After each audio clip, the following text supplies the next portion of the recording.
Roll it. What up, y'all? My name is Ian Edwards, and welcome to the Soccer Comic Rant. And we're going to be talking about a few things today. We're going to highlight the Manchester United Southampton game. And what's the other game we're going to highlight, Neil? Well, the two Southampton games and then the Madrid PSG games. The Madrid PSG game, which is a Yeah. Champions League game. We're also going to talk about the World Club Champions. And there's a story out of Japan about a 55-year-old soccer player getting signed. I didn't know y'all was going to find out that I was in another league, but I mean, you got me. I'd like to thank our producer, Aaron Brungardt. And yeah, we're going to trash some Spurs too. That's going to happen whether Martin's here or not. Oh, yeah. And let's go. So first, thank you for listening. If you're listening at Omni Studio or iTunes or Spotify or allthingscomedy.com. And if you're at allthingscomedy.com, check out all the podcasts there from all the other great podcasters and / stand-up comics, Bill Burr, Bert Kreischer. There's just so many there. I can't name them all, but check them out. And the sponsor for the podcast is onthevolleyapparel.com. And if you go to onthevolleyapparel.com, they have an array of tanks, hoodies, sweatshirts, and t-shirts with soccer / hip-hop logos on the front of them. And we also have 3 t-shirts there from the Soccer Comic Rant podcast. So check it out and see if you like anything. And we have 2 of the usual suspects. We have Neil Chakravarty, stand-up comic from San Diego by way of India, a Chelsea fan, nice shirt, nice gear. I went in this season. I usually try and do one new signing, one guys done well the last season, another youth player. So I went in for Lukaku and Rudiger as my 2 jerseys this season. There's a good chance both of them are out of the club by the end of the summer. Yeah, good. They're collector's items. How many colors does Chelsea have? Because I've seen y'all with blue and yellow. Like I've seen now you have orange. This is the 3rd jersey, so they do whatever. Yeah, it feels like it. And then we have Lee Hudson, Southampton fan, stand-up comic from England. He's up like 1 a.m. and shit, as usual, riding with us. What up, fam? I'm good. Neil wants to be getting brochure on that shirt next season because Chelsea for sure should want him back. He's gonna be that's the other thing. The blue, I always get it in the some academy player. Oh yeah. This season I could not because I had to get the Champions 21 on the back. But I think Lee's trying to reverse jinx himself. Like no, people don't want to say things because they don't want to jinx it. But if you say it sometimes, then it won't happen. But I think what has happened is that with the whole Broja thing, as long as Ralph hasn't jinxed it, he kept he talked too much. And now everybody's looking at him, and that's what's gonna, eventually spook. I don't think Ralph's talking's doing it. Broja's performances are doing it. I think clubs, if clubs are doing their scouting based on interviews, then they're doing their scouting wrong. Yeah, you don't have to even scout. You could just watch the highlights and see. Especially the ones with Manchester United and Broja blowing by Harry Maguire, catching him lacking. You're like, oh, that's a Euro final defender. He's skipping by and around like that. He breezed past Rant as well a couple of times. Yeah. Don't remind me.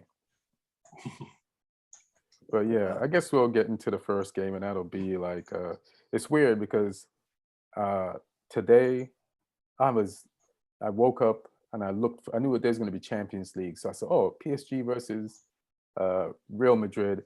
I was just focused on that, forgetting that teams had to play makeup games in the Premier League.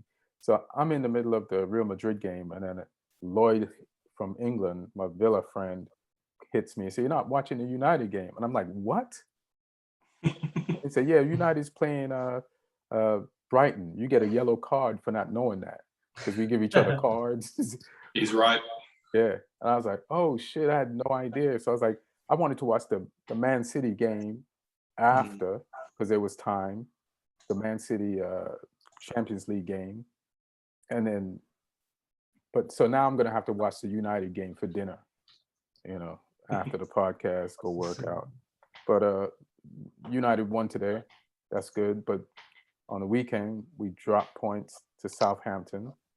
And Lee, you want to, I know you feel good about your point and your performance.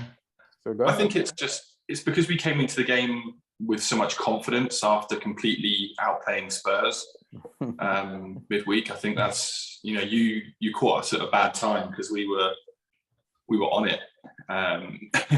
But I thought it was an interesting game against you. It was a hard game to watch as a fan because it was so open. It was like a basketball game at times. It felt like, Yeah. I thought we played well and we deserved something from the game, but also we conceded some big chances.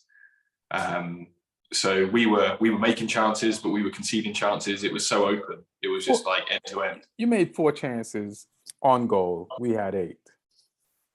But we also had some where we should have hit the target, like when Armstrong got played in down the side of the box, and it was like he's just got to hit the target, and he smacked it over the bar. Where the one when Brozier's gone through 1v1 and he tried to square it instead of shooting, they're 2 chances that should be goals. Well, let's go to the Armstrong one. That's based on a capability thing. It's like his capability put that over the bar. Brozier, He hit his shoulder, right? no, that was the shoulder one was the Shea Adams. Shea Adams, oh yeah. In the correct. first half, second half, first half. Yeah, so that's 3 big chances that didn't result in a shot on goal. No, but that ball was behind him.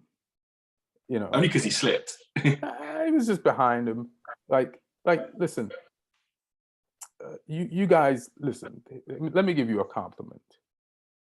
2 podcasts ago, after you played City, you had Spurs next. And I said, Lee, what do you think of your chances of beating Spurs? And it wasn't as positive. And I was like, why not? Why can't you beat them? And I said that because of your performance against City. I was like, why can't Southampton duplicate that? Like, why is it so impossible? Yeah. And then you went to Spurs and you went down twice after dominating the whole game, pinning them in their half, playing a perfect game plan. You up to the level from the City game, and you won the game in the dying minutes with and I was like, oh shit, these motherfuckers are arriving, And then we had to play you next. And it's like, there's just no easy games. There's just no easy games. Now, I'm going to show you a picture from our game. So let me see if I can find it. Go here.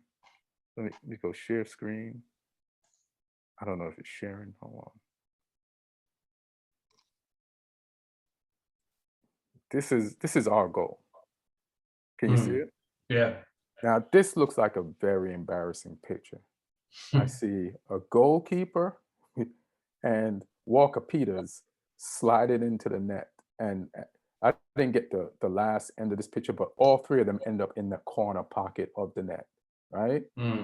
And Sancho glides off. So this is embarrassing. They got sauteed. But this also lets me know how Southampton was going to play for the rest of the game, because they tried to stop this goal down to the last second. And that's how Southampton played. So I was like, just how hard they didn't care about being embarrassed is how hard they were going to continue to play against us. And they sure came back, and you did your thing. You did the same thing you did in the City game. You did the same thing you did in the Chelsea game. You guys played hard and relentless. And Man United again didn't put away our chances. There's something wrong with us as far as like Harry Maguire being the captain and every coach having to play him. So there is something going on when you can't drop a player who to everybody else should be dropped, but everybody who comes through the organization plays them. We've had this problem. I don't know if the old coaches who are still held over from Ollie don't want to be proven wrong for, like, say you play Bai and he does better in 5, 10 games, then you look stupid and you're still there. So it's like, let's keep Maguire. You know, it's like, I don't know if they're what they're saying in uh Ragnick's ear to make him, and what Ragnick has to do to appease the staff that came up at Man U to help keep his relationship with the club and keep the job. I feel like there's so much going on there. You know what I mean? Like, you have to coach, you have to play politics, and you have to keep some type of stability, even if that stability goes against the shape and the exact team that you want to put on the field. I also feel like we could have made some subs earlier. Like, like Southampton doesn't wilt as games go on. They kind of either steady themselves or get stronger. And we could have put Jesse on sooner, get some fresh legs, give him more game time than just 10 minutes. And just going back to the other point that I made about like coaches who are being held or are still there from Ollie, not wanting to be proven wrong. Like, I watched the Everton game this weekend just to see Donny start, to see, can this guy really play in the Premier League? And yeah, he can. Like, especially in our system that we have now, and like what he did for Everton this weekend and how he played it, like the one touches. I'm not saying he's Sergio Busquets, but that's what Busquets did and does for Barcelona for years, just to get them out of trouble in the packed field when there's pressure in the back. And it's like, that's what Donny was doing, you know, just one touch, direct to his teammates, disrupting plays. And it's like, how come multiple coaches didn't play him? Like, it's just weird. There's something weird going on at Man United, and I hope it gets fixed. And it has stuff to not do exactly with football. There's some personal shit going on. But I see also, I did like the way we played for the most part, the chances we created. Like, you can't, Ronaldo scored today, but he was at fault for some goals that didn't get scored in the last few games. He had his chances. So before, everybody was blaming the players who did not get the ball to Ronaldo, but he has been given his chances. But now I'm glad that he scored today, and I'll watch it later. And I can't think of anything else. So if anybody, I'll think of it while you guys talk. That Ronaldo chance when he ran around the keeper early on, that was big. If that goes in, we're perhaps looking at a different game. I don't know, but Yeah, we've been resilient and we've come back against teams recently. So who knows? But no, like I said, it was a fun one to watch. I think we pointed out in the chat that Rashford was a big weakness for you out of possession. And it got highlighted on the Adams goal as well. Like, he was just walking back. Yes. Which is strange for a guy who's got such a good attitude, to see him just like only come alive in possession. I think he hopefully he'll change that, because he doesn't seem like the sort of person that will just not take that on board. And then even Hasenhüttl was saying it in the press conference afterwards, that United are slow to react when they lose the ball. And I think that was one of the players he was talking about. Yeah. Like, I saw that earlier on, and that scared me. I said, we're going to get caught. And especially when every player on the team knows that's the issue. You know what I mean? Like, I like Sancho even before the last few games when he's been heating the place up, because he wanted to do well at Man United. He wanted to embrace his price tag. And even though he wasn't scoring, like in the bunch of games before this, I saw him putting in his defensive shit, and he wasn't getting any credit for it. And I love Marcus Rashford, but you have to defend. you have to run back. This is a team game. You cannot leave your side of the pitch, your defense behind you overloaded by the other team. And they just walk through on the lot, and it even made Maguire look bad, which ain't hard to do. But come on, man, you know Maguire's behind you. Do your job. What you got, Neil?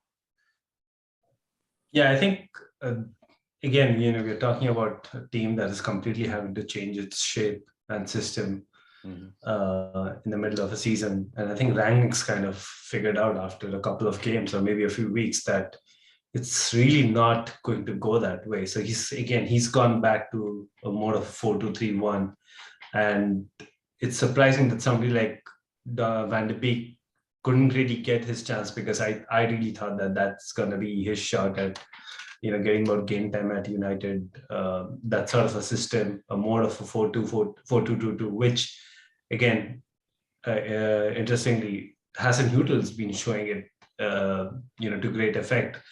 But if you can really have those midfielders there who can do both sides of the pitch, those box-to-box midfielders, but he doesn't have that player right now. Pogba seems to be more interested in going up forward, so you're always leaving holes in behind. And when I see United, they have improved. I don't think it's right to say that they haven't improved from under Rangnick. Like, there are a lot of, like, maybe they're not getting consistent wins and they're dropping points, which is down to the fact that they aren't a team that can play 90 minutes at a good level currently, but they can still do enough. We already know how clinical they are. And I think that their chances created have been going up. Like, they are creating more chances, that they're not playing dead football. I agree with you. So, and I go ahead. But that's also going to leave more spaces for the other teams to come in behind. And as Southampton showed, that they had a lot of chances to hurt United. Today, Brighton had a lot of chances to go ahead, which is why I think we'll continue seeing this trend of De Gea being, probably United's player of the season. So can I address that? So, like, when United draws, it's technically a loss. All the pundits, the ex-players, right? And then they'll talk about United dominated for the first half, but then they took their foot off the gas and the other team. And then it's so disrespectful to all the other teams in the league. Like, Southampton dropped points from Man City, who's unbeatable. Look what they did to Sporting today in the Champions League, right? Yeah. They came back 2 times against Spurs, and what they did to us. Like, they're gonna create chances. Like, I watched the Liverpool highlights from this week, and Burnley could have been 4 goals up, but they just weren't clinical. Like, other teams are going to create chances. They're going to have spells. And to just look at a team's history of trophies and expect other teams not to have any chances, or the ball, like, all the coaches in all the leagues, in throughout the entire league is better. It's not just the coaches that teach Route 1 football anymore are at these, like, Brighton don't have a Route 1 coach. Southampton don't have a Route 1 coach. Like, teams in the championship right now don't have Route 1. They're not playing Route 1 football. Exactly. Like, everybody knows if you press, you have a chance. They have, like, different versions of the systems of it. It's like so I don't understand the pundits. Like, Manchester United should put away their chances, but if a team has a spell at you, they earned it. They train too. They coach too. So you just have to weather it out. And that's when you're having a De Gea comes across. That's how, like, Liverpool's goalkeeper gave them that win this weekend. Like, there's no way Liverpool's winning that game, with those chances. And I was like, that's Burnley was creating Liverpool chances. That shit was crazy. You wait until you see De Gea's save from Moda tonight. It was world class. It was such a good save. But just going back on a point as well. Like you're talking about Donny. I think it'd be really interesting if United do go for Ten Hag, because that's like the guy who got the best football of his career out of him at Ajax in that Champions League run. Yeah. So if you do get Ten Hag, I know Donny's rooting for Ten Hag to come to. He must be, yeah. But I heard there was an interview with Rio Ferdinand, I think on Monday, and he said he's spoken to some people at Everton who said that like as soon as Van der Beek's gone in, he's impressed everyone in training. He said like he's brought the training levels of everyone up because he does everything at such a good tempo, and like he said like everyone can see his quality, and everyone there's like just confused as to why he wasn't getting in at United. I feel like we might have to get rid of the leftover Ollie coaches because I feel like some people over there might have an agenda and they don't want to be proven wrong. But also, like when it comes to a player like Harry Maguire, I think anytime making any call like dropping a captain is a political move. Like, you can't just drop a captain like you drop anybody else. I mean, you think it's possible, like in an ideal world. That's why captains, not everybody's made the captain. Captain is usually somebody who is a certainty in the team. Like unless you're injured, you're always playing. Especially at a big club. I've always felt like the decision to make Maguire the captain was a bit premature. It's the most premature thing in Manchester United history. So, I don't think the board. I don't even think it's any of those leftover coaches. I'm pretty sure somebody from the board is, hey, you're making us look bad. Somebody who paid for him, who picked him. Yeah. Is it Murtar? Yeah, like if your captain cannot get into the team ahead of somebody like Lindelof, who previously was a laughing stock too. The people are like, oh, Lindelof, we need to get a centre back because Lindelof is no good. Right. So I actually feel Lindelof is a better centre back than Maguire, but that just shows like, it's when you make these calls, you have to have a manager. Maybe it'll happen in the summer, like when you get the next guy in, he will have the resolve to actually make a change. Like, okay, this guy is the captain now, and so we're not worried about managing Harry Maguire's game time.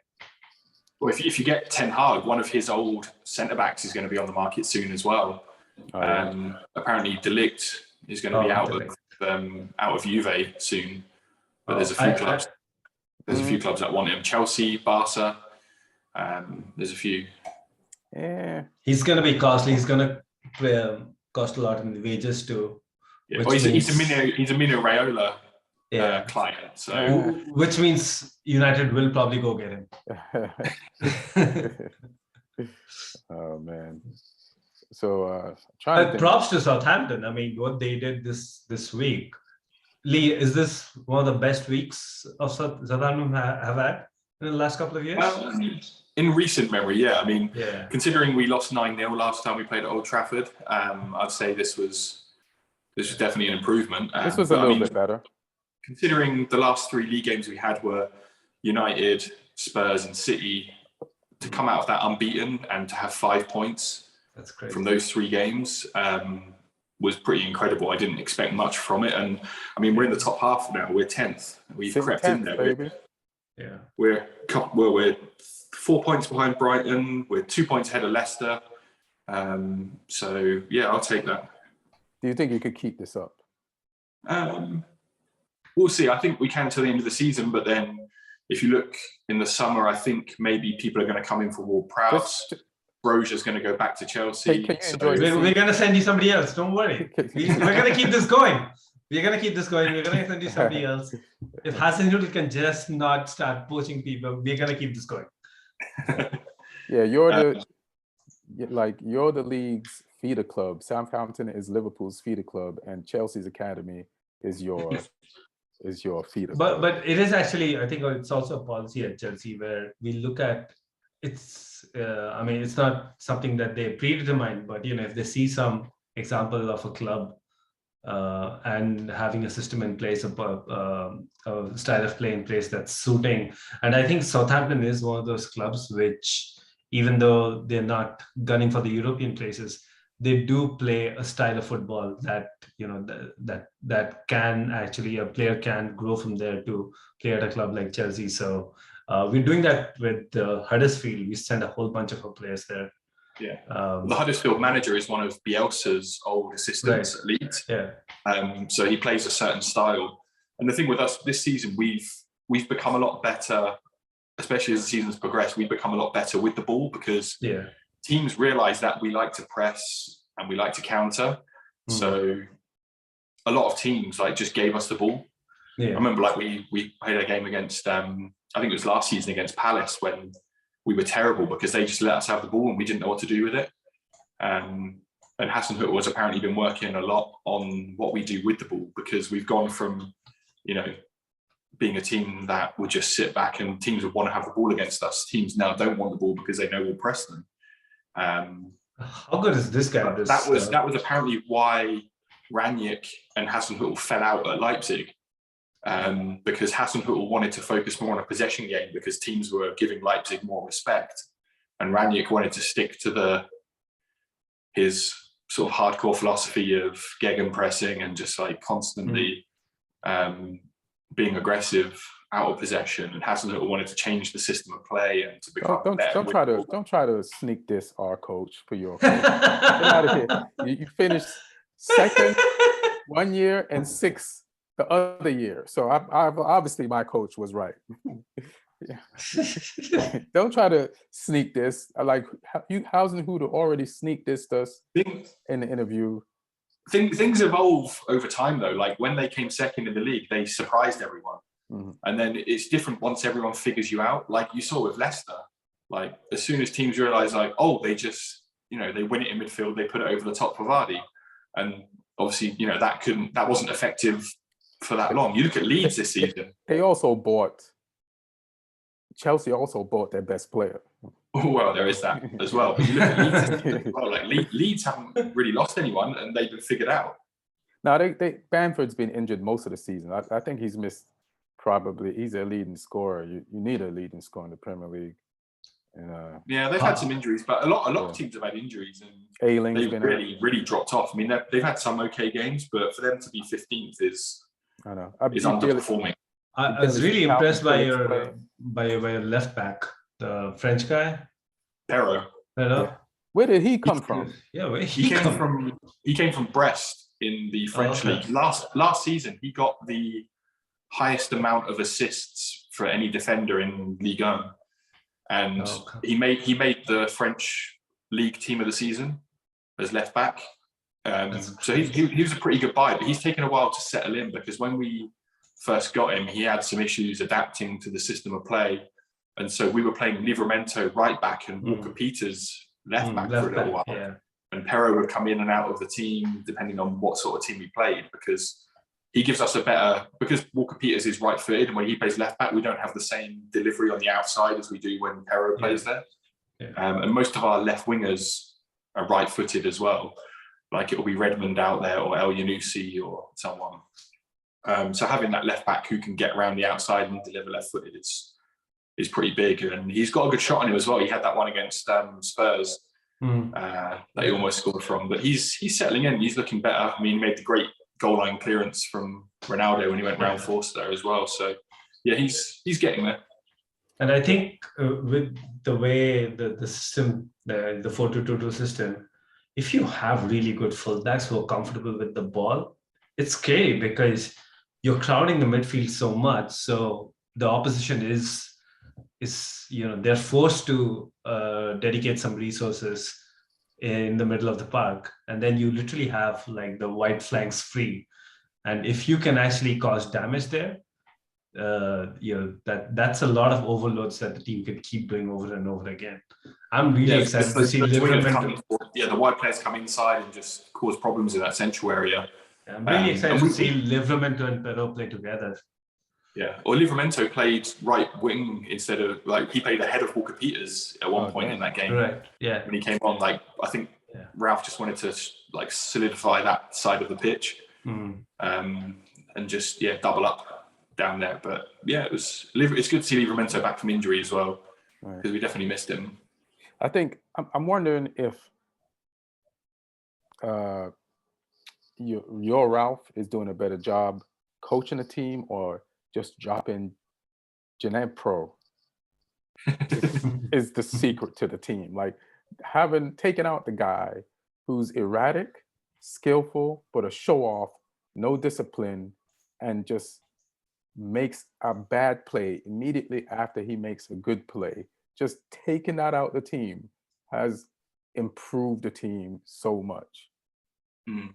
Like, Well, I think it's partly due to the rejuvenation of El Yunusi, because we signed him and he was terrible, and we sent him on loan to Celtic for like a couple of seasons. mhm. And I thought he would just come back from that loan move and be sold, but he's been one of our best players recently. Like he was fantastic against Tottenham. I thought he played well against you guys. He made the assist as well. So he's kept him out of the team, which has been good. But also I think it's just taken a lot of players time to get used to the system, which is why I think Ranić realised he had to scrap it, because United, you don't really have time. Yeah, You're not going to get given 3 seasons to figure it out like we have. right. We almost got relegated twice while we were figuring it out. So at United, the pressure and the expectations are just different. So that's why I think Ranić has gone, I'm going to give the players some more familiarity with the double pivot and the number 10 rather than, a system that they struggle to understand, or that it will take them time to understand. Yeah, and a lot of pundits are ignoring that too. And he went back to the double pivot once Pogba came back. Like it was 4-3-3 before, and then the first game Pogba came back. I was like, what is this? Is this formation right on Google? Yeah. But it was. I thought Pogba looked really good, especially first half. He was just ragdolling people off the ball and playing just pinging those passes around. He kind of looked like the old Pogba, but it's like we said in the chat, like he's playing like a Pogba who either wants a new contract or a transfer. So He ain't gonna get one from us. I love him, but yeah, we can't pay all that money. Use that money buy another free up some money off the wage bill in the summer. Get Ten Hag in, get Donny back. You're sorted. Yeah, exactly. And buy a midfielder. We got forwards, and then see what's up. I think you need to buy some forwards too this time. Probably just one, or see if Marshall is doing a good job if he comes back. I don't think Marshall's coming back, even if he does a good job. Cavani will be leaving. Greenwood's obviously out of the picture. Ronaldo's 1 year older. Yeah. Lingard might want to leave. Yeah, I mean Lingard's probably going to leave, but we have the Marshall money to buy one. Yeah, you have the money because some of these guys will pay for themselves. Mm-hmm. But I think even just getting some of them off the wage bill will help. Yeah, for sure. You guys want to talk about the Champions League? Real Madrid versus PSG. It's such a big game. I forgot that Man United was playing midweek. I was like, I woke up in the morning, went and did everything that I had to do so I could come home and catch this match. What did you think, Neil, about this game? It was just one-way traffic. It was embarrassing how easy it was for PSG. And it wasn't even PSG. I think the PSG midfield was really good. But Messi actually had a bad game, in my opinion. Like he wasn't as fluid. But Mbappe, I think this was like one of those games which in the history of Kylian Mbappe will be talked about as when he really took PSG on its back. If they go on to do something special in this season in the Champions League, I think they can look back on this game where Kylian Mbappe literally turned it on, and he could have sealed it at any point before. He won the penalty. He came close to scoring. Courtois made a great stop once. He flashed a little wide once, and then with literally seconds to go, he somehow gets past Militao and Lucas Vazquez. Militao was having a pretty good game up until that point. Since I bigged up Militao to Lee, like at the end of last year when we talk about best defenders, I've been watching Real Madrid in the league. He's been making mistakes. He made a mistake the game after, like gave up a goal, like unnecessarily. Then the next week he did something else. And then at the end of this game, We're just cursing people out here. You've cursed Militao. I think we picked up Oblak on that. Oh my God, Oblak, yeah. Yeah. But that was a crazy game by Mbappe. I think he's I don't know about you guys, but I feel like in terms of the talk about Mbappe, it's kind of got off the boil ever since the World Cup. I mean, he's still doing great in the French league, but in terms of they've had some very prominent losses in the Champions League, which kicked them out, and then in the Euros, Mbappe missed that penalty and they went out. So I feel like he really needed one of these games before leaving PSG. I feel like, listen, him and Neymar unnecessarily get shit on. Like, I know Neymar rolls on the floor. He's a baby. But I watch PSG games because you can't not watch PSG games. They have Messi, Neymar, and Mbappe. And every week on that left-hand side, Mbappe terrorizes whoever he's playing against. Today, he terrorized Carvajal. And because of what he did to Carvajal in the first half, Carvajal felt he needed to make that tackle. Like, I was like, he's like, I've played against everybody. This can't be, I can't see myself not being able to stop him on this play. So I'm going to commit to this thing. And then he's like, I shouldn't have. This is the real deal, and I can't stop him. And not only is he fast and got skill, but his attacking IQ is elite. Like, he's been doing some crazy shit in the league. And it's so funny. Like, they didn't win the Champions League. They went to the finals, but they get no credit for it. And the fact that they didn't win it, people act like they got knocked out in the group stages that season. That's how pundits treat them. And if you remember that season, they lost to Bayern Munich. Bayern Munich was kicking teams out 7-0, 8-0, right. And the PSG lost 1-0. Right. In the final. In the final. Yeah. They just destroyed Barcelona with Messi. Yeah. What was that? 8-2? 8-2. Like the game. They killed us 7-1 over 2 legs. Jesus. And it's like, hey man, and also PSG's midfield, like, or just them playing as a team. Like, I missed the game they played this weekend, but just been watching it since they picked back up. And they have a very competitive midfield, and those guys are working hard for the rest of that team. Like, they have a really good shot this year of not just of advancing in this Champions League final. Another thing that was weird about this game was, I was like, when did Real Madrid turn into Burnley?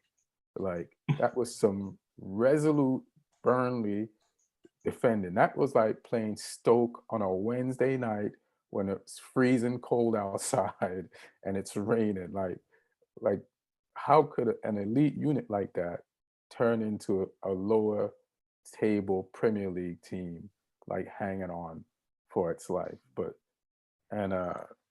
They just embraced the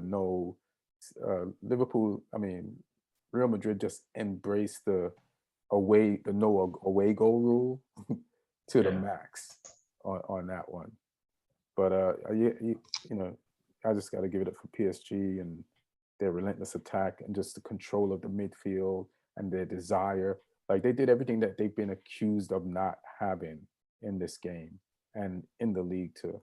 So they're balling, except Messi he hates being French. They almost escaped though. Almost. What you got, Lee, on this? It's interesting, like, looking at the stats from that one. 21 shots from PSG, 8 on target, 3 from Real, 0 on target. Damn. And just like, some of the PSG play, like Neil said, Courtois was great. I really like that chance they created when Verratti popped it in from the edge of the box and they played like a really quick 1-2 and Mbappe got the shot off. But I mean, the goal he scored, like, there's not many people in the world that could do that right now. The way he just sort of, it was like a magic trick the way he got through those two defenders. Like no one should be able to do that. And then to pull off the finish as well through the legs. The guy's special, and it's interesting to see him score goals like that as well, because you see him a lot where he runs in behind and just uses his pace and then finishes. Whereas this was him facing up like 2/3 defenders, and then showing that he's got the ability to do it against a group of defenders like that as well. It's just it's really interesting to see him show up in a moment like that. And yeah, I'm interested to watch this PSG team through the next few stages and see who they come up against in the Champions League, because I'm hoping they get City again at some point. And they were in the same group, weren't they, those two? Yeah, and City absolutely dominated PSG in those 2 games. So, but they lost one, right? Yeah, I'd be interested to see them play each other again. I think there's a strong chance they might meet at some point again. So I think that'd be a really good game to watch, because the ones in the group, I remember I watched one of them and it was good. But yeah. And obviously City tonight went crazy as well. Yeah, only 5-0, something like that. They Sporting should have just forfeit that one. They should have just refused to show up and taken like the 3-0 forfeit. They should have taken it sportingly. I saw a video on Instagram before we came on of the Sporting fans singing after losing 5-0, like staying in the stadium and singing, and having a good ass time. So good for those fans. It must have hurt them as well, because Bernardo Silva is former Benfica, who are Sporting's hated rivals, and he scored 2 and had one disallowed. And that goal he scored on the volley, or the half volley, was world class. The way he caught that was just no keeper saving that. Right. And Sterling's second goal, where he just bent in that far corner, was fantastic as well. But yeah, it was just one of those nights where all their big names show up. Because even when City only have 2 players show up, they still demolish teams. Right. Like if De Bruyne has a good game and Mahrez has a good game, but Sterling and Foden are asleep, they can still win. But when all those players are awake and they're all going at it, then that's what happens. Yeah, all of them showed up. I was going to say, it's funny how at the beginning of the season, people were talking about Sterling and Silva, either leaving or just having bad seasons. And now, they're just reigning in goals. It's like people like to coin people's season with a small sample size. Yeah, it's let the season unfold.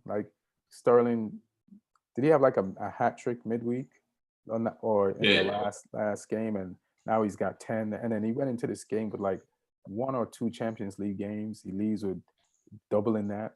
And now the guys who I know Pep was considering selling Bernardo Silva, and Sterling kind of wanted to be out.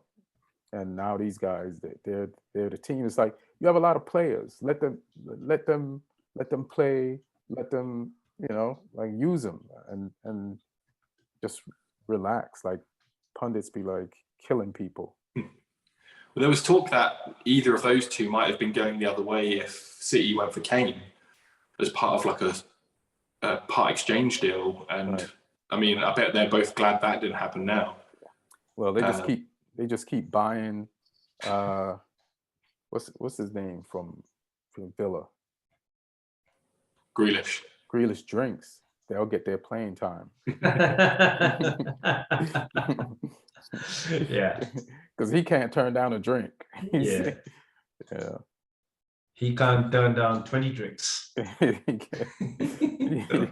21st maybe. That's his limit. But the first 20. The first 20 he's gonna drink. Yeah. And he'll still drive home as well. Yeah. Jesus.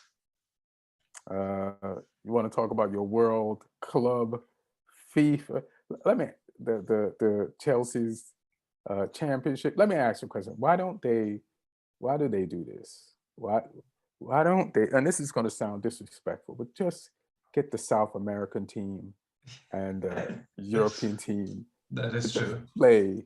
I mean, this is how it ends up Yeah, all the yeah. time. It just get the South American team and get the European team and just make it one game and let's go home.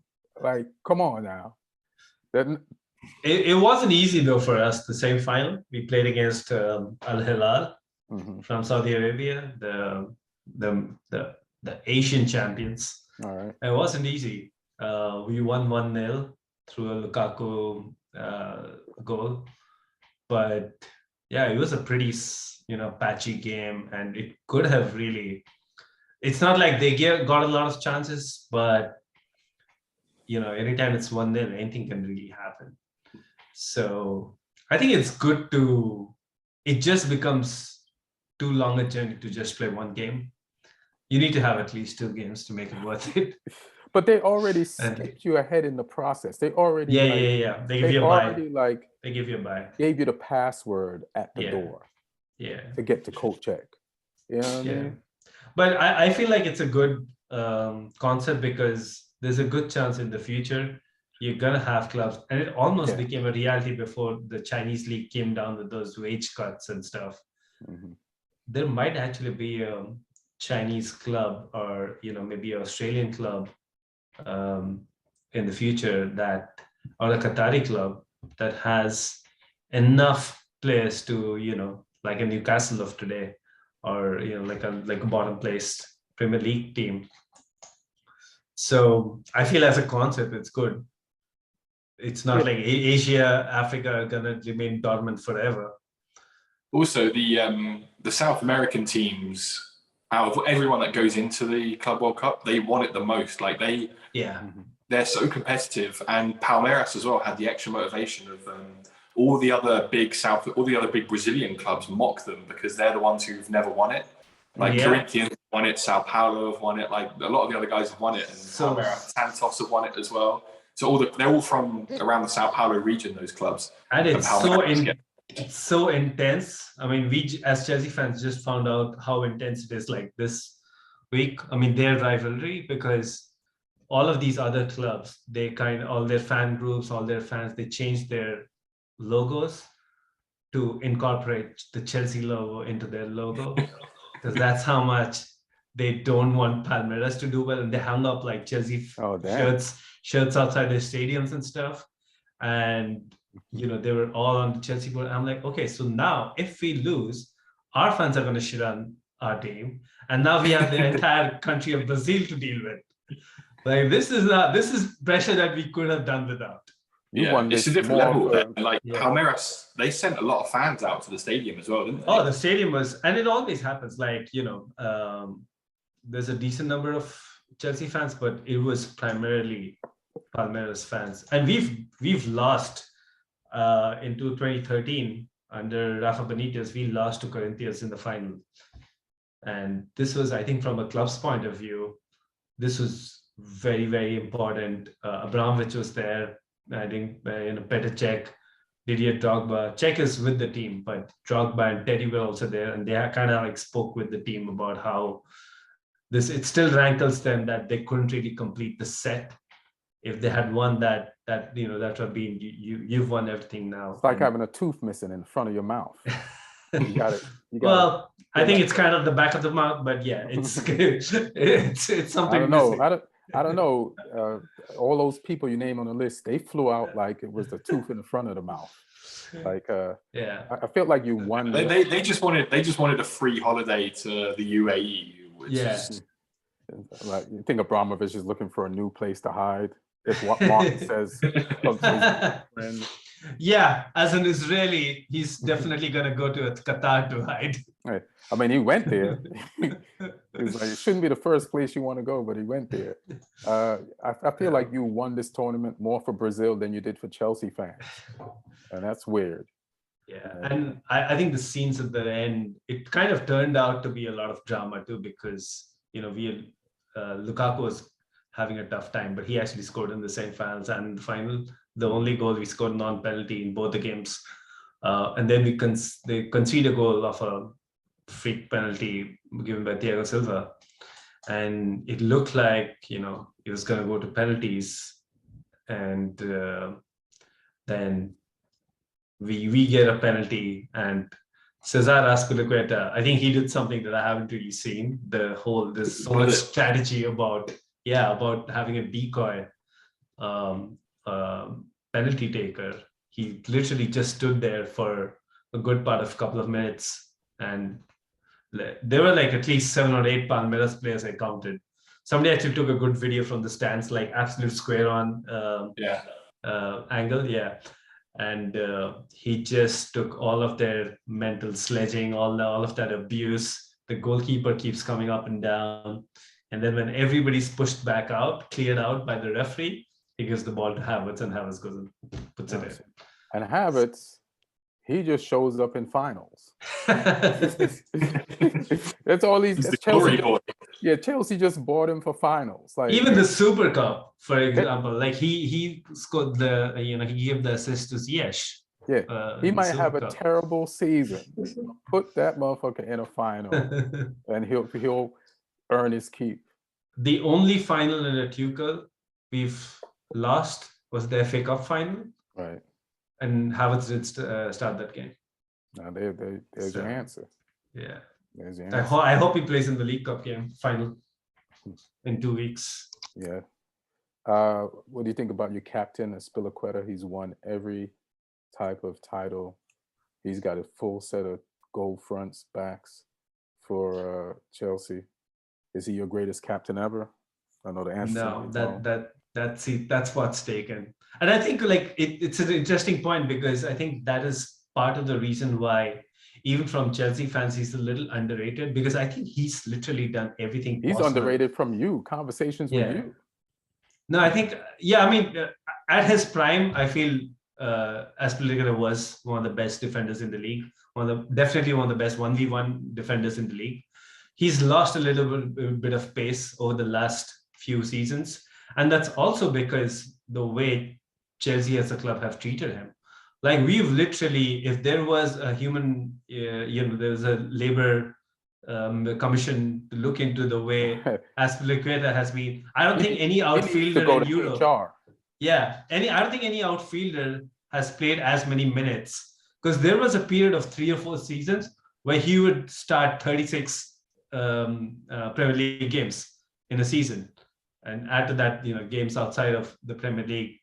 So I think he kind of like, dipped from his prime. But even with that being said, you manage him at right center back. He does a great job. He was there all throughout the Champions League winning run last season. Even this season, he's come and he's pitched in wing back. He really can't do what Reece James does. Reece can't even do what he does. He's injured. Yeah, but I feel like with a lot of Chelsea fans, and when you just speak of leadership and captaincy, because the boots he is filling in with John Terry's, people always look and nah, he's not John Terry. But if you just look at him objectively, John Terry lost the World FIFA Cup, didn't he? No, he lost the Champions League. The penalty you're talking about? Like, didn't he? He eventually won the Champions League, but didn't? Oh, yeah. They lost the World Cup. Yeah. That guy is your number 1 captain. And he slept with a teammate's wife. Ex-teammate's ex-wife. I think that people always forget that. It was ex-teammate's ex-wife. At the time. They were teammates at the time, but it was an ex-wife, wasn't it? Well, they were probably teammates at England, but he had moved clubs. By the way, it wasn't even a wife. It wasn't even a wife. How dare you think clearing this up makes this better? I actually feel it's pretty, I think the only person he's accountable to. He was selling dodgy backhand tours of a training ground as well. Who? John Terry? I thought he was doing NFT stuff, which people are giving him a little bit of grief over. But no, John. But Azpilicueta, I think he's done it all. I wouldn't be surprised. He's also one of the few players at an English club to have won it all. Because you'll have to go back to the United legends of the mid 2000s to find somebody. Because Liverpool obviously haven't won the domestic cups. Man City haven't won Champions League. So you go back, it'll have to be some of the Nevilles and the Scholes. Every time United got Goals. to one of those club Big. things, they shit the bed. So I think they won. No, but the they did second win one. it. With They lost the first one when Beckham was there, and Yeah. they lost to the Brazilian team. Well, I think the year you won it, you ended up playing an Ecuadorian team. You played Quito. Right. Yeah. We'll take that. So you got lucky. You didn't get one of the super intense Brazilian teams. You just got some team of guys who eat guinea pigs to demolish them. All right, listen, let me tell you something, man. Don't disrespect our World Club Championship. It's already being disrespected. Like Neil is calling it the back tooth of championship. But it's a very important, like for me In this South season, I think America. that was even for me, like this was a priority to win because it felt really bad when you didn't win it, and you really want to complete that set. You just don't feel bad about losing it. So that's all the winning. Nah, I mean, if you had lost it to a South American team, I think there would have been a lot of commotion. So yeah, and also I feel like this young team, we're kind of like in the last 2.5 seasons, trying to build a new team, right?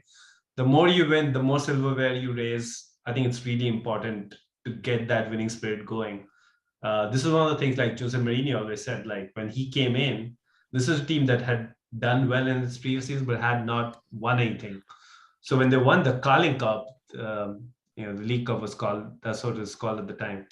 That was one of the turning points of, they went on to win the league, but it was really important to get that, win that final and get that first piece of silver. Yeah, Pochettino doesn't think that. So I doubt. And he's always right. Well, I'm just looking now. United beat LDU Quito 1-0 with a Rooney goal in the 73rd minute. I'll never forget that night.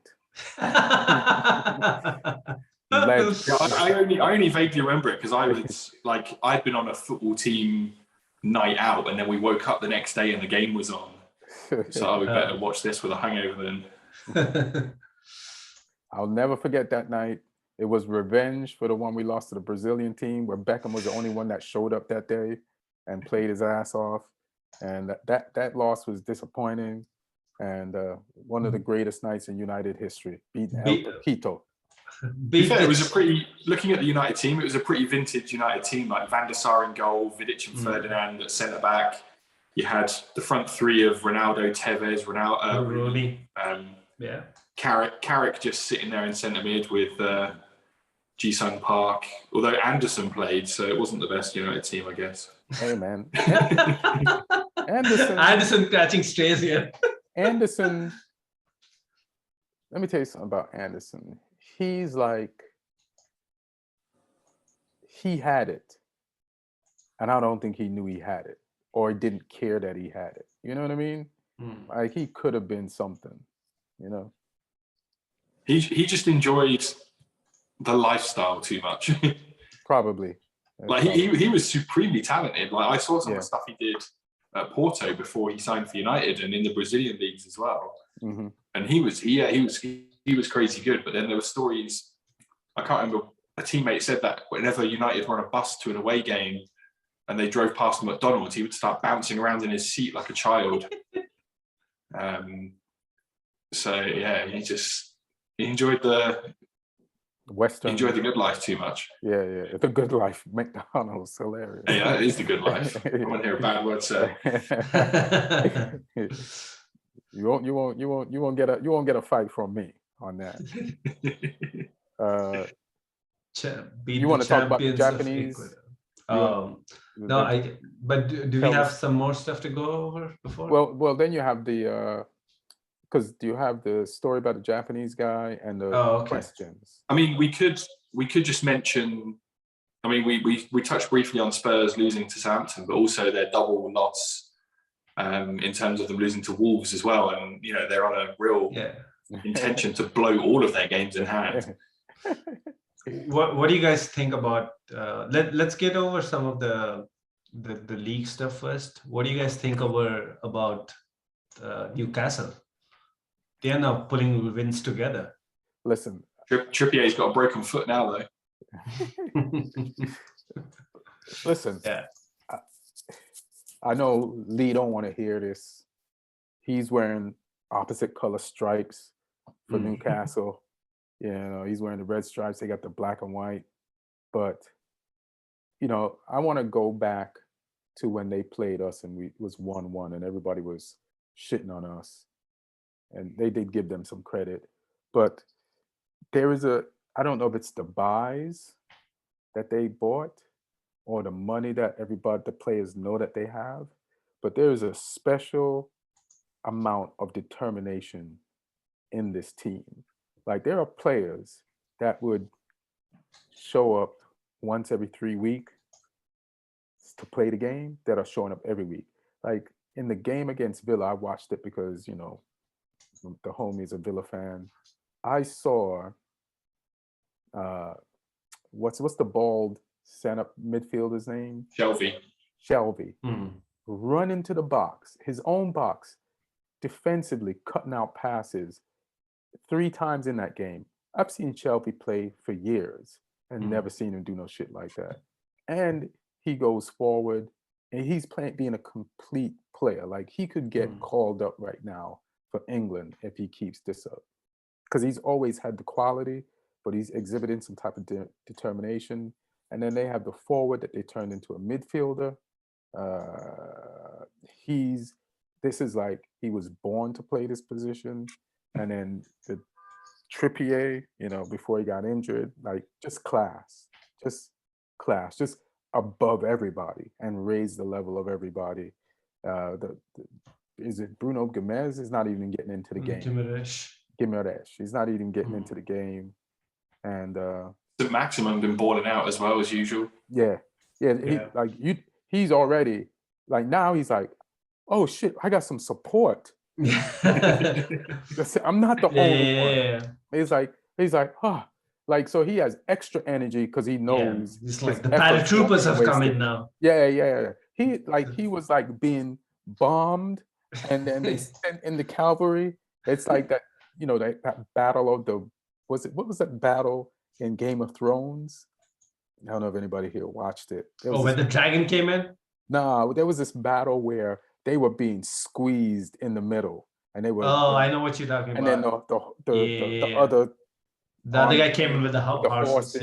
And just clean. They cut through. Yeah, cut through. Yeah, and it was just like now he's got like backup, you know. So yeah. Lee, what do you think about the team you like to hate the most? We've already talked about Spurs. No, I mean I don't hate Newcastle. I just think it'd be funny with all their money if they went down.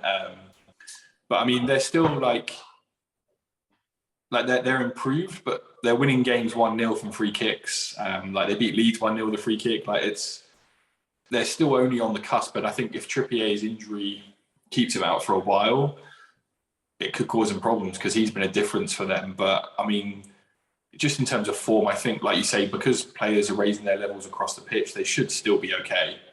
I mean, I hope the injury, you know, turns them onto some poor form, but I think they'll still have enough to stay above some of the crap that's below them. Like, you know, Norwich picked up for a little bit, and I don't know if they'll maintain that. They'll start maybe losing some games. Burnley, they look improved, but they're still not doing what they should do in terms of getting results. So Watford look the most fucked out of everybody. I think Watford are like nailed on for relegation now. And then it's just who joins them.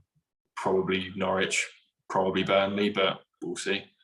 The funny thing about Watford is like, if any coach that got fired, they can be like, it wasn't me that brought them down. You know, Ranieri can be like, it wasn't me. The coach before was like, it wasn't me. And who's there? Roy Hudson, who was retired, like might hope at some point to get fired before the end of the season. So he won't have this attached to his name. When they inevitably go down, though, somebody needs to go in and buy Emmanuel Dennis from them. He's fun to watch. What about Sarr? Yeah, Sarr too. Yeah, just come back with a trophy under his belt. That's got to be a weird thing coming back from playing with Mane and you know, a championship winning team, and then I'm back at Watford now. Yeah, I know. Like Mendy won a championship and went and won another championship. and Sarr. Did Sarr win too? Yeah, Yeah, it was Senegal, yeah. Right, Yeah. to Senegal, right? And then he won, and then he might get relegated. That's pretty, that's pretty wild. I mean, But he'll get a move because he stayed with them last time they got relegated. He stayed for them and did a season in the Championship, even though he could have probably left. Right. yeah. But I think he'll be, him and Dennis should both be out of there if they get relegated, because they're both too good for that. Brighton played well that game though. I watched that game and Brighton look okay with Burn missing. Obviously went to Newcastle. Mm-hmm. Tariq Lamptey had a really good game. He always does. I mean, Brighton just be balling, man. I really like that Cucurella guy too. Cucurella or But Cucurella? yes, he's perfect, man. That on the left. Yeah. Well, he came through La Masia. He's a Barca product. Oh, yeah. Oh, okay. He got all the way through into the B team, and he was pushing. He was on the bench and played some sub appearances, and I think he played in some minor games for them, but he couldn't get past Jordi Alba, so he went to Getafe, and he played for a couple of seasons there, and he got in the Spain squad whilst playing at Getafe, and really impressed with them. They did some really good things, and then obviously that put him on the radar of bigger teams, and so he's had a really good education at Barca. So it's no wonder that he's fitting in well there. Yeah, he could play if Barca keeps recalling their ex La Masia players. He could end up there. It'll be some of that bad Barca business where they have to buy him back for 40 million in 2 years or something. Yeah. Saying I'd take him.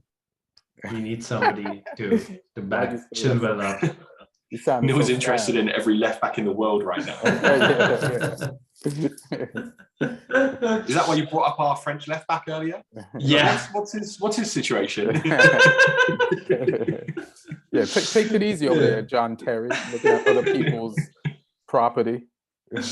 Hey, we give enough of our own. So Jesus. But, Any other teams in the league you want to talk about? I feel like with Newcastle, as Lee was saying, it's not like they've had a huge, absolute U-turn, but in performances. But I feel like at that relegation battle, you only need a few. You're fine. Your needs are also not that great. So I think 3 wins on the bounce, they might actually be fine. Especially if you look at the table, there are 7 teams who are on track to finish. Like if you take the points per game, there are 7 teams who are on track to finish below 40 points, which has historically been the relegation zone. I think Leeds, Everton, and Newcastle should all have enough to stay up. Even Everton, I think, since October, they've had the worst form. They've had worse form than Norwich, Watford, and Burnley. But just because they got this 1 win, and now they just need a few more wins, and they're gonna be fine too. So Newcastle has grown into it. I'm looking at their last 5 games, were 2 draws and then 3 wins in a row. Yeah. So they're just progressing. They got West Ham next. That's going to be tough. On the form table, they're 4th in the league. Yeah. In the last 5 games. They got more points than Man United in the last 5 games. Way more than Chelsea. So, What do you guys think about Liverpool? They're stringing a few wins together. They're now 6 points behind. Well, they're 9 points behind, but they have a game in hand. Right. So if they win that, they're 6 points behind, and then they have a game against Man City. So there is a route for them to actually close the gap 3 points. I'll be looking at Liverpool, how Man City's stacked. That midfield for Liverpool is stacked. I was looking at the highlights and I said, "Oh shit, I forgot about Keita." And the Elliott kid is back. Yeah. That they got injured at the beginning of the year, and then they have. He's not a midfielder, but he could be the guy they got from. Is he Portuguese or Brazilian? Luis Diaz, Portuguese. Colombian. Colombian, my bad. Used to play in the Portuguese league. Yeah, played for Porto. Yeah. So and then just the players that they already have, and then all those defenders they got extra, so that what happened last year never happens to them again. Yeah, they got Kanate in, didn't they? Yeah. So, what was the question? The question is, can they push? Like, can they get? Because a few weeks back it looked like there was no title race to speak of, but now I never thought there wasn't. I just thought that's just the media. No, because Liverpool was dropping points, and the gap had already gotten to almost to like 10 points. And if Man City keeps winning and Liverpool keeps dropping points, it was almost but then Man City dropped points against Southampton. Liverpool now has put a run of 4 games together, 4 wins. So. Yeah, I never thought it was over yet. I just think it's so many games left to play. This City Liverpool plate show again. I'm looking. That's on the 9th of April. Yeah. I guess I see it is like they got a nice easy draw in the Champions League, so they can still rotate through games without really being pushed. Their next games are interesting though. They got Tottenham at home, Everton away, Man United at home. So who knows? There's some games, but I mean, the way they're playing at the moment, you have to fancy them in every game. So yeah, I think it's going to be interesting. Like Liverpool, but again, the problem with Man City is they are just this machine. So every game feels like a referendum on whether there is a title race or not. Like for the other teams, like for Liverpool, for example, they drop any points, it can seem like, oh, it's done. Right. But same thing with that City. If they drop any points, it feels like the race is on. Yeah. It's just, I like how Pep has just programmed this mentality into all the players that it's tangible. You can actually see it. And that's just... They're probably the best team in the history of football at beating small teams. Probably. They just in the Premier League at least. So, yeah. Like even Liverpool, they do get a lot of wins, but it's not as dominant and as easily done as City does. Right. Liverpool play Inter tomorrow, don't they? Yeah. That'll be interesting because Inter have looked really good under Simone Inzaghi as well. So that'll be a fun game to watch, I think. The twin of Felipe. Is that Felipe Inzaghi's twin brother? Not twin, but he's his brother, yeah. And they do look alike. Those guys aren't twins? They're brothers, but I don't think they're twins. I think Simone might be slightly older. I can't remember now. I thought those were twins. I was like, how could... I mean, they do look exactly the same, but I think it's just the genetics. But I think there's some distance apart then. Yeah, it's crazy. It's just the Italian gene.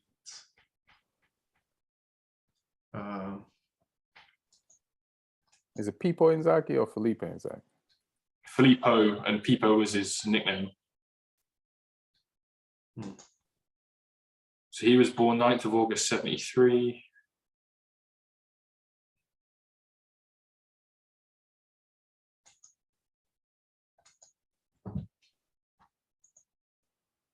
Simeone, 9th of August, 73.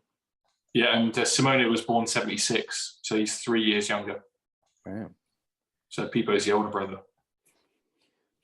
It's interesting they both managed the different Milan teams as well. Obviously, Pippo managed AC Milan and Simone's managing Inter. It's like people don't care. I was watching how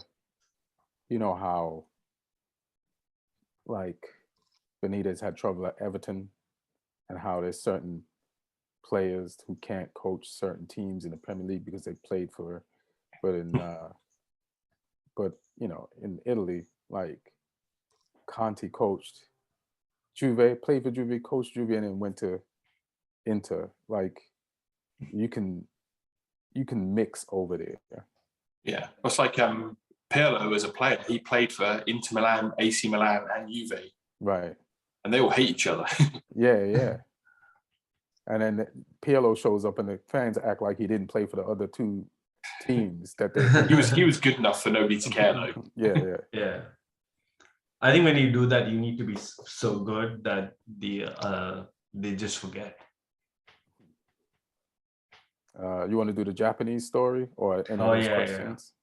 Oh, we can do the questions at the last, but yeah, this Japanese guy, man, like he's 55. Yeah, I know this. I've heard of this guy. He was. I think he's the only player who's still playing that was on one of the original FIFA games. He was on like FIFA 94 or something crazy. I'm just Kazushi Miura. Yeah, what's his name? What's his name? Kazushi Miura. Okay. What is this, like the Field of Dreams for soccer? Like, is it that Field of Dreams, or what's the movie where Robert Redford came from out of nowhere and knocked the ball into the lights, and it's like, where was he all this time, and started playing professional baseball? No, he's not. He's been here. He's not. I know, but it's like, so he got signed from where? So he started his professional career. So he's 54 right now, and he's been a striker. He started his professional career in 1986. Interestingly, in Brazil, Santos. So he played for Santos and Palmeiras. That's crazy. At the beginning of his career. I think he probably might have been scouted out of. He joined the Juventus academy out in Brazil. Yeah, he's played in like Australia and Croatia and all sorts of stuff as well. Juventus have these academies in different parts of the world. A side note, I just saw one of them in San Diego the other week. I saw one in Jamaica. In Montego Bay. So yeah, it's a good chance finding somebody there. So yeah, they do these things. So this guy joined there, and then obviously. Well, tell the story, because the viewers don't know it, so they'll kind of like probably talk about something they don't have the context of. So I mean, this Japanese forward who is 54 now, but he started about 30 years back. That's what I'll say, 35 years back. And he's been through South American teams. He's played for Dinamo Zagreb in Croatia, and major chunk of his career has been in the J League, or is it called the J League? Yeah, I think it's called the J League. In Japan, he's played for, I think, their biggest clubs are the Yokohama FC, Vissel Kobe, and Verdy Kawasaki. So. But the interesting thing is, like, he still kept playing, and he's had these short loans. I remember hearing about him like 5-6 years back. Somebody who's almost 50 is still playing professional football. But I think he had an injury, but he's still now gotten a professional contract. So he's not playing for the J League anymore, the top league. He's playing for the 4th division club, but it's still a professional club.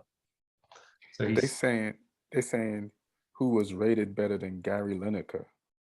Yeah, apparently at a point. Oh, yeah, so I've just looked up. He's the only player who was on FIFA 96 who's still playing. Does he have the same speed? Did he get faster? Like, can I use him?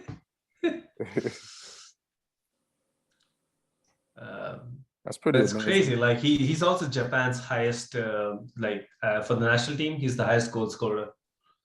How much does he have? Does it say? He has around 55 goals. Yeah, like he was really good in his prime. Yeah. I'm pretty sure he went to like the 98 World Cup, France 98. This guy does not want to go home to his wife. He's also the only footballer to have professional football in 5 separate decades. He's older than all his coaches. Yeah. Oh yeah, definitely. I'm surprised like he doesn't have a kid who's also playing football now, and they're not in the same team together. I know. Something like, I'm guessing that briefly happened with Idiger Johnson and his dad. Oh really? I think they played for Iceland together. I think they played internationally together. That's crazy. I think when Idiger Johnson was a teenager. Let me have a look. That's crazy. So, yeah, I mean, he's still going. I mean, we talk about, the reason why I wanted to bring it up is like we talk about in, how modern fitness has extended the lifespan of a lot of athletes. Mm-hmm. And you see what Ronaldo, he's still super fit at the age of 37. Right. You look at somebody like Thiago Silva, he might end up doing 3 years after the age of 35, joining the Premier League, which is considered to be the most physically intense. I've just looked up the Johnson one, and it turns out his dad must have had him young, because when Idiger Johnson was 17, he came on for his Iceland debut and replaced his dad, but his dad was only 34. Jesus. Oh, damn. All the cold nights in Iceland.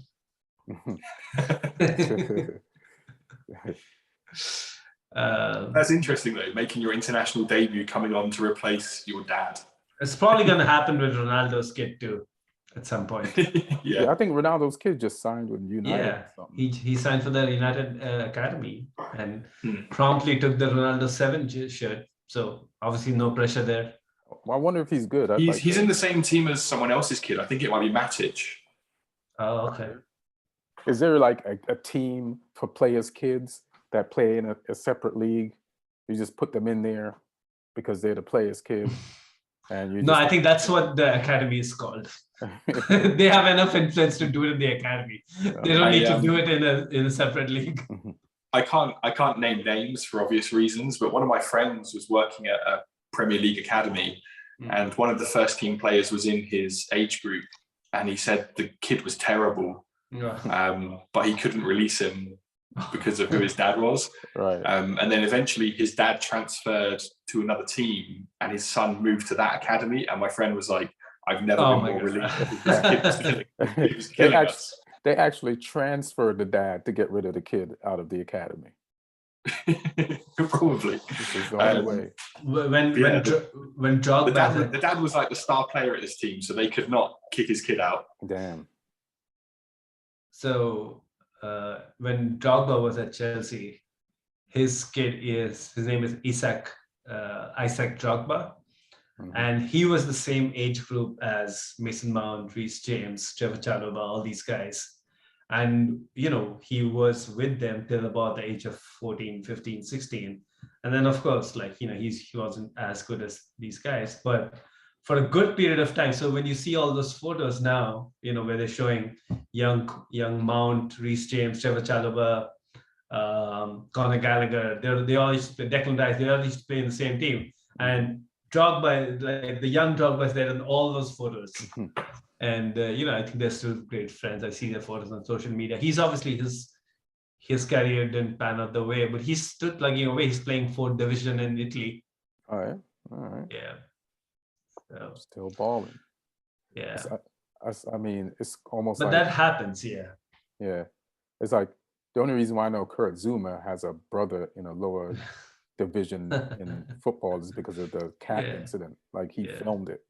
And he got suspended too. So it's like, oh shit, Kurt Zuma's brother, who's not only... It's like the two Pogba brothers as well. He's got two older, I think they're both older brothers. They're older, yeah.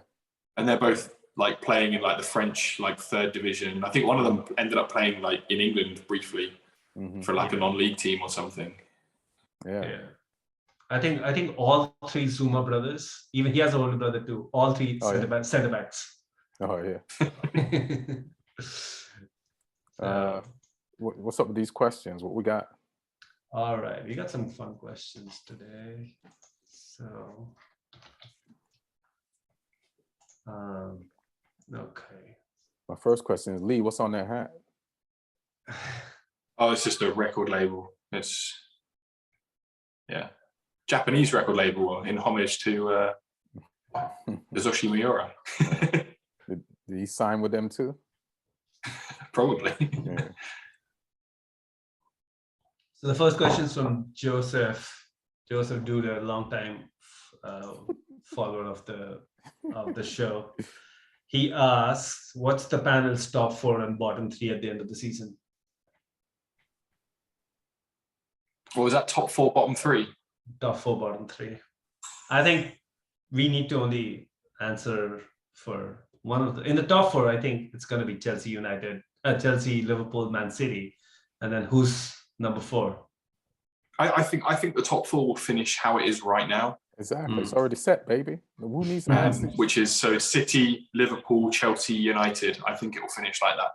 Joe, what an uneducated question. Look at the table and see the top 4 now, and that's what it's going to be. And just give it a rest, baby. I wouldn't count Manchester. Sorry, I wouldn't count West Ham out yet. Who? I feel it's going to be close between West Ham and Man City. I'd be more worried about Arsenal, to be honest. Arsenal, I still feel like, they have these up and down games. I don't know, man. You just have to watch them play. Yeah, I think they stumbled the other day. What did they do? A draw or something? But then they beat Wolves. Yeah. And that ask Spurs how tough it is to beat Wolves. Ask us how tough it is to beat Wolves. And also, like, West Ham were in a really good position last year, and they ended up choking a little bit. Yeah, West Ham and Leicester like to flirt. They ain't gonna give up. They ain't gonna give you no top 4. When it comes to that running, those players aren't used to it, and I think United have just got that extra experience and quality that will get them over the line. That is true. I mean, United definitely have those clinical finishers who can kind of have that here. So and I think bottom 3 will be bottom 3 right now, but I think Burnley will jump Watford and Norwich to finish 3rd bottom. But I think all 3 are going down still. They'll get relegated in style. Yeah. Top of the bottom 3. Classy Burnley. I think that makes sense. Yeah. Right. Newcastle, as we discussed earlier, I think they've turned the corners. So, as much as I would love to see them be the richest team in the Championship, I would have just been so amazing. Even as a Newcastle fan, don't you want to see that? Don't you want to see, if you can break the all-time points record in the Championship? I don't think people want. I don't think the fans want to see that. Okay, so Larry Bird. He also had a question which I think we answered, saying, does Tottenham make the top 4? So we're saying no. Hopefully, unanimous no. Unanimous no. No. That's the only time I go to see a witch, is to make sure that Tottenham doesn't make the top 4. Yeah, especially after this week. Like, Tottenham didn't just shit the bed; they set the bed on fire afterwards and jumped back in it. It was. The last 2 weeks, they've looked so powerless. Like, I was like, do they think they're playing Chelsea? Like, do something. And it was just like, they were just like, it's mind-boggling. Like, I think we kind of broke, because if you see Tottenham before the run of Chelsea games, except those Chelsea games, they were playing pretty well in every other game. So I think it's sometimes, when you come up, when you feel your life is going well, but then you see an ex at a party, and then that just triggers you. I think that's what's happened with Conte at Spurs, and then you go into that downward spiral. I know. I like how Levy just really didn't give him much in January, because I can picture the conversation when Conte was hired. It's like, oh yeah, I'm going to give you the keys to the safe in January, and then January rolls around and Levy's like, see what you can find down the back of the couch. You can spend that. I feel like Aurier is somewhere, wherever he's gone, and you thought Emerson Royal was better than me, and you blamed everything on me. Like, good luck. It seems like they let go of Kyle Walker 5 years back, and they still haven't replaced him. I knew they'd pay for that, and then they let go of Walker Peters and Trippier in between. And Trippier, like that was some bad calculations. But to be fair to Trippier, he wanted to leave and go win some things. So yeah, because he saw Kyle Walker leave. Yeah, he's like, I'm out too. But I warned Martin about losing those players back then, and part of it is we got a new stadium. I said that new stadium is going to hurt you. And you know. That new stadium has got nothing to do with Tottenham Hotspur. That's for Katy Perry. That's for the the NFL teams. Katy Perry's not bringing them enough money. She's won the same amount of titles though. Yeah, I mean, she's won titles. She's won awards. She's got trophies. Okay, so say all right. So Fabian562 asks, what's more likely for City, winning Champions League, EPL, or both? Well, we know it's likely they're going to win the Premier League. Yeah. But how likely are they to win the Champions League? Higher. Are they the favorites right now? It's tough because Bayern, you got Liverpool, you got what's the other? Even PSG, the way they, you know.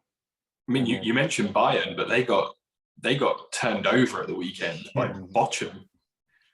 What cup was that? Was that a cup? Was that a league? No, game? that's league. Bochum, they're a Bundesliga side. Right. 4-1 up at half time. I mean, that's how terrible they are. Like Lee mentioned it, you immediately thought it was some cup game.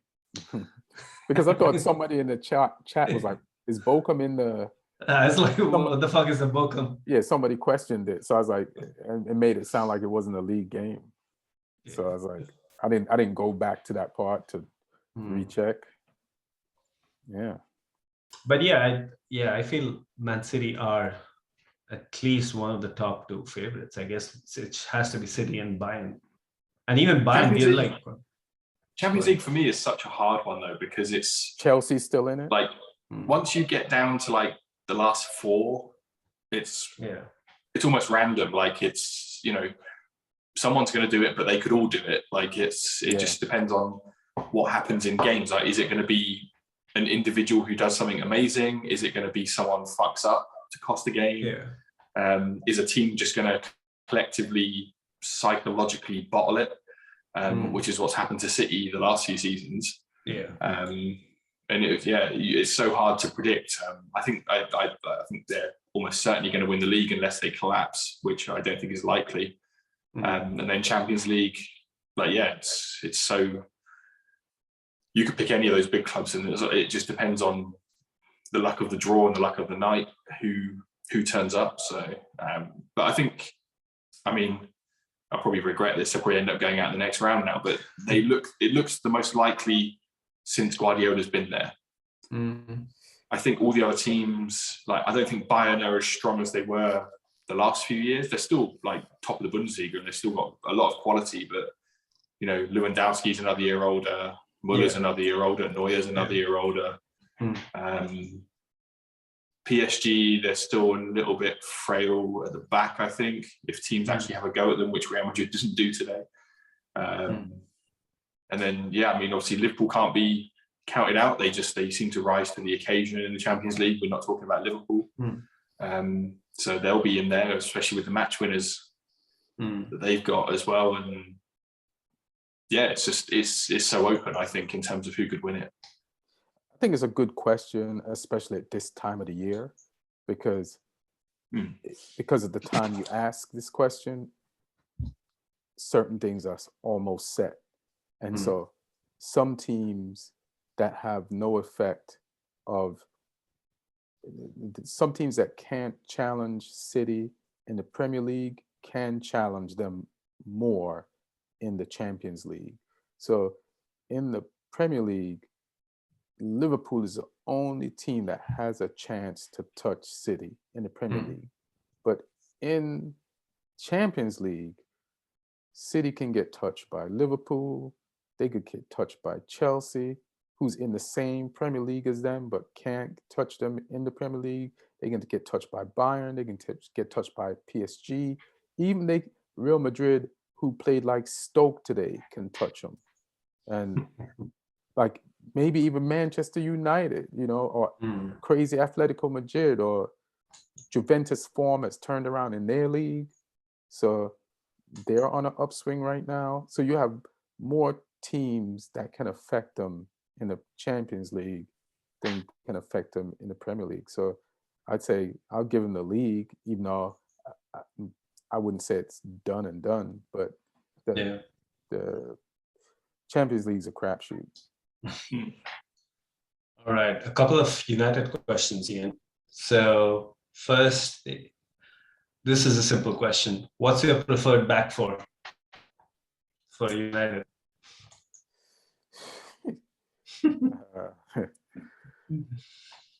I want to see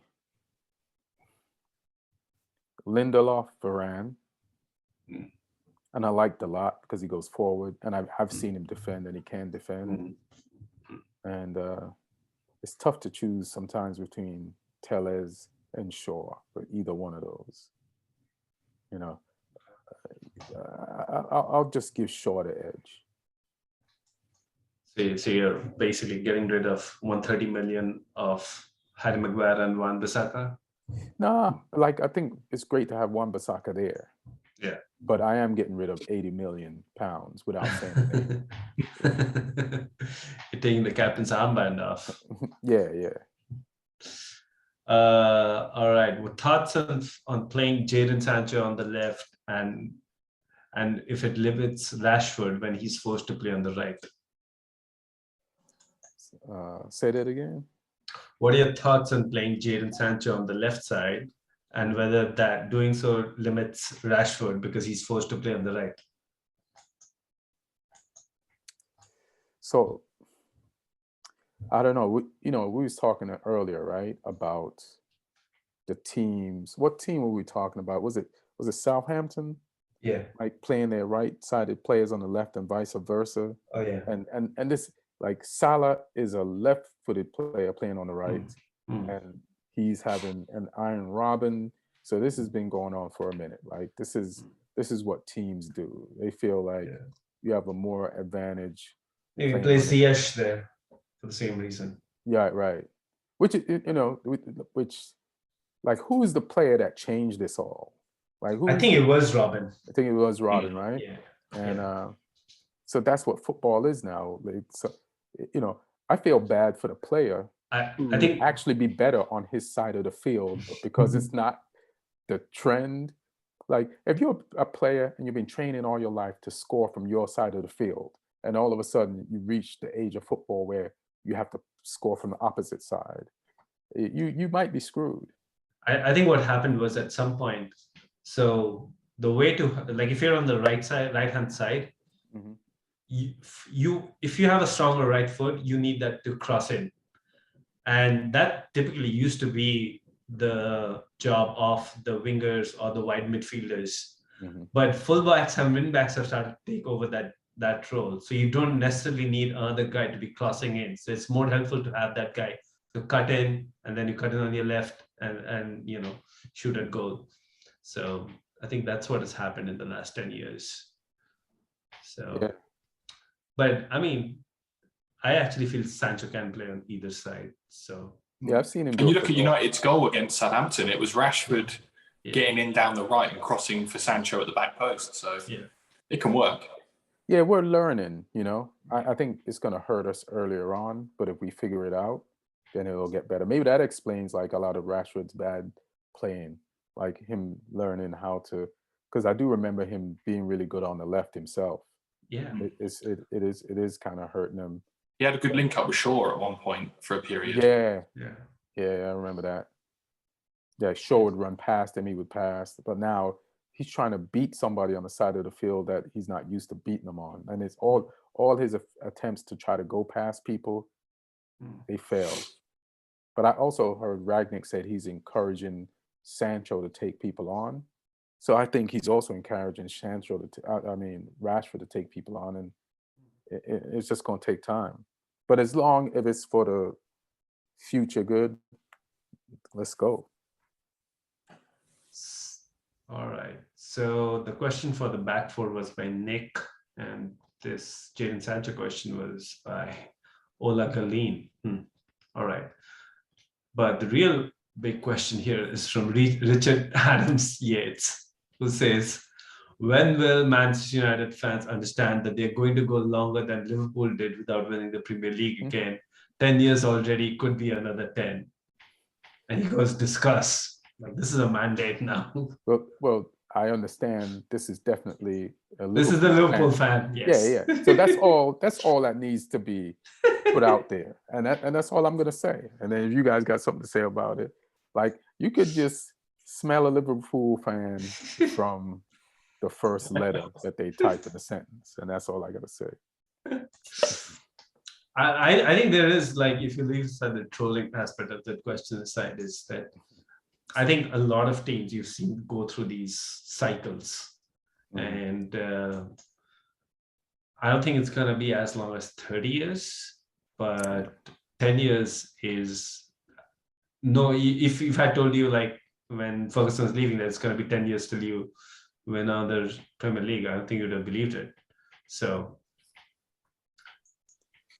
the cycles are interesting, aren't they? I think it will be interesting because, like, Guardiola will obviously leave City at some point and they'll have the money, but Guardiola's whole style of play adds a different dimension to that financial resource. And if they don't get the next appointment right, which big clubs don't always, that could spark a new cycle where it's up for grabs again. And, you know, United could get the next appointment right.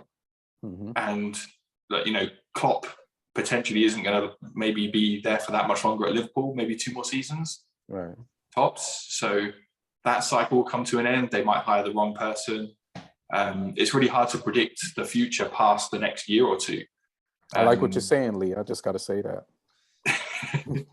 I'm not saying United will definitely get it. You know, United could get the next appointment wrong and carry on being where they are. But I think those 2 real dominant cycles at City and Liverpool are probably nearing the end, and they could continue if they make the right appointments. But equally, they could get it wrong. So I think whilst Klopp and Guardiola are both there, they'll stay consistent.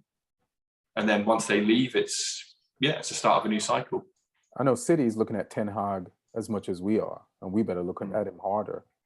So, you know, that's a good replacement for Pep. Hopefully, Pep wants to stay some more. If he stays longer, then Ten Hag wants to stay at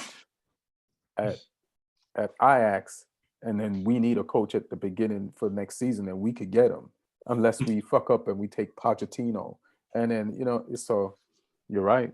This all comes down to, like, we had a shot at Klopp. We didn't take it.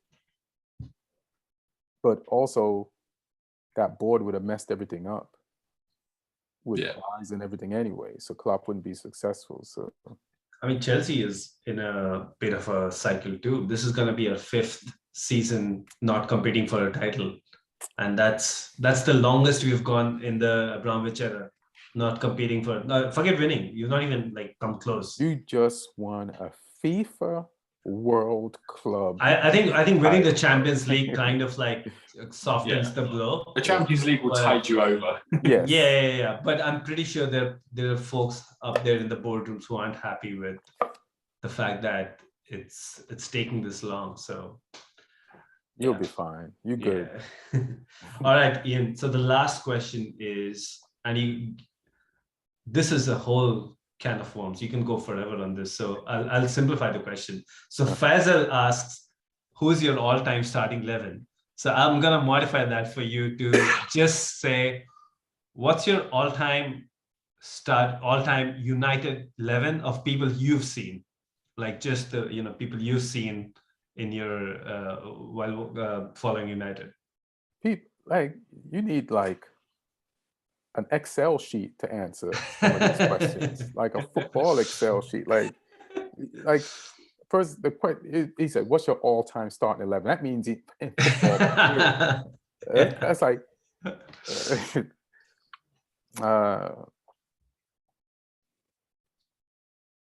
and then you're saying just do United. Just do United and just do the people. Like, you don't have to do historical United. Just do your players you've watched. Like, no disrespect, Faisal, but I normally hate these type of questions. And I normally don't even answer them. It's just, you know, because here's the thing. You know, I'm not going to answer the question. You know why? This is also a setup. Because you're not going to include anybody from the last 10 years. Right. Then you're going to have people like attacking the team that I just came up with last minute. And it's too. I need more time. You know, how about I answer this question next week? Next week. Yeah, that's it. Yeah. All right, we'll take it for next week. My all-time Southampton 11 is the one who beat Spurs last week. You know what? That is my all-time Southampton 11 too. So we got that in common. The Southampton United 11 for last week. Yeah, Southampton United, man, the way we played, boy. We balled out, baby. Alrighty. I think we took care of everything. Montauk Kringbottom had something to say which had no relevance to soccer, but I think we got through it. Yeah, he was talking about your sketch on TikTok. Oh, which one? He says, so a sketch you did on TikTok today showed up on my FYP. It was about the Wi-Fi password. Oh, okay. He Yeah. just wants to let you know that he saw your TikTok video. Good looking out, baby. Thank you. Appreciate that. Funny video, but you do not want to watch it in public with the sound on. Is that what you did? Hilarious. Yeah, if you're white, you might want to use your headphones. Yeah. All right. It's hilarious. All right, guys. You guys want to plug? Um, Or let's say last rights? Can't wait to get back to Premier League. Or We haven't championship up. We haven't played Premier League in a month, I think. Arsenal got like another week and a half before they play another Premier League game. Yeah. Because they kept postponing on their games. Because they kept loaning their players and then cited that to postpone their games. Yeah, then they were supposed to play you this weekend, but then we had to go off. You had to go off. Yeah. And I forgot why else they won't be playing. And you got anything, Lee? We got Everton at home this weekend, so I'm hoping we get the Everton that showed up at Newcastle the other week. Because Frank Lampard, right now, he's got a 100% home record and a 0% away record. So I'm hoping that continues. Actually, just a note on that Everton game. Apparently, that game was the first game Everton have had 20 plus shots and 10 plus shots on target since 2013. So that's over 300 games, league games. And I think they're doing something right. I think you're good though. Like Everton is that team that shows up once every 3 weeks. And that's why they've been through so many managers. You just can't get them to play consistently. And I look at the same guys, even though they added some new people, but that's why Dele Alli is perfect for Everton. You only need to show up once in 3 weeks. Yeah. It would be very typical Southampton, though, that we're unbeaten against City, Spurs, United, and then we lose like 3-0 to Everton or something. That would be really typical of us. Oh boy, then there's that, I guess. Good luck. I'm going to watch that game for Donnie, though. I know Donnie will show up. You got something to prove. Yeah, he'll show up until Oyo Romeo sticks his studs in his knee or something. Damn, Jesus. Romeo's been playing pretty good lately. Like he is, but he's a yellow card machine. Yeah, that's funny. Good passing though. He's a yellow card machine that's been passing the ball better. Yeah. Again, he's a La Masia product. Now he is. Before I don't know. He didn't look like it. Like who was his dad that he got into La Masia? Was his dad a former player? Who did it? What was his dad's player name at Barcelona? They might have just signed him to toughen all the other kids up by having him go in there and just kick them all training. Yeah. to toughen Messi and everybody else up, or whoever else was there at the time. Yeah, he's gotten better. I'm going to be at the Grand Comedy Club in Escondido, which is in San Diego this weekend. February. Ooh, nice. Yeah, so I'll see you up there. I'll see you. Pull up if you want to do a set. And check out I've been posting more videos on Instagram and TikTok. Yeah. So Ian Edwards Comic on Instagram and Ian Edwards Comic 1 on TikTok. I have to say 1 because my older Oh, Me, okay. I'm the account, but I can't get into it. I can't get into it. Nothing works. No passwords. I create an Ian Edwards comic 1. I have to send me a message to ask me to release that account, but none of the messages won't go through. So some asshole me is preventing me from having that account. But yeah, that's it. All right. Aaron Brungardt. Thank you guys. Fun show. Thanks, guys. Thanks for the questions, y'all. Yeah. People sent in. Congratulations to the World Club Champions. Congratulations. Malam Sarr and Kennedy won more trophies than Harry Kane and Tottenham Hotspur. Oh shit! You were saving that one, huh? But Martin didn't come on. Hilarious. I know what Martin's gonna say. He's now backing his game on, Russia doing a whole ass war. He's probably somewhere right now trying to get that war started. Yeah, because like as you know, I've been following this news pretty closely. It seems like nobody really wants to go to war. Right. So now my theory is it's only Martin that's keeping this going. Like there's a whole lot of posturing going on. Mm-hmm. I think the only one who actually wants to go to a real war is Martin. Hilarious. Well, all right, let's get out of here. I'll see you guys. See you guys next week. And thanks. Cheers. Thanks for listening. One.